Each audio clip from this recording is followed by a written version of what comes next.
తెలుగుదేశం కూటమి గవర్నమెంట్ ఉంది. ఒక కార్యకర్తను ఎందుకు చంపేశారు? అక్కడ కార్యకర్త కూడా కాదు, ఎంపీపీ ఆయన, మండలాన్ని మాజీ, ఆయన చంపేశారుగా. వాళ్ళు ఏం చేశారు ఇప్పటివరకు? ఏం చేయలేదుగా. చంద్రబాబు నాయుడు ఎప్పుడు కర్ర మనిషి మాత్రం కాదండి, మాటల మనిషి. ఆయన వల్ల కాదనే అనుకుంటున్నాను నేనైతే మాత్రం. ఎందుకంటే ఆయన భార్య అన్న వాళ్ళే ఇంతవరకు ఏం చేయాలి ఆయన. మమ్మల్ని ఆ తతిమా వాళ్ళని ఏం కాపాడతాడండి ఆయన? తతిమాళ్ళు ఏం కాపాడతాడు? ఇక్కడ ముంగల భూములు ఇచ్చారు ఇక్కడ రైతులు, అంత సన్నగారు చిన్నగారు రైతులు, ఆయన తెలుసు కదా. ఎకరం 2 ఎకరాల రైతులు భూములు ఇచ్చారు 10-11 సంవత్సరాలు. అదే భూములు వాళ్ళ కింద ఉంటే ఎకరం బ్యాంకులో పెట్టుకొని 1 లక్ష 2 లక్షలు తెచ్చుకొని పిల్లల చదువులు అయ్యి కలిసేయి.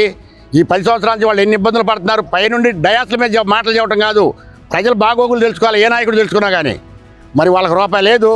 10 సంవత్సరాల నుంచి ఎన్ని ఇబ్బందులు పడుతున్నారు వాళ్ళు. ఎకరం 2 ఎకరాలు ఉన్నట్టు వాడికి అంతా నువ్వు ఇచ్చే 50 సరిపోతాయా? పిల్లల చదువులు ఏంది, సంసారం ఏంది, వ్యవహారం ఏంది?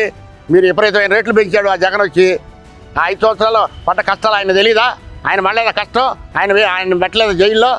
మరి ఇవాళ కూడా ఆయన ఏది అక్కడ భూములు అంటాడు, ఇక్కడ భూములు అంటాడు. ఇక్కడ డెవలప్ ఏది? 11 సంవత్సరాలు అంటే భూములు తీసుకొని ఇక్కడ డెవలప్ ఏది? ఇక్కడ రైతులు ఏమవుతారు?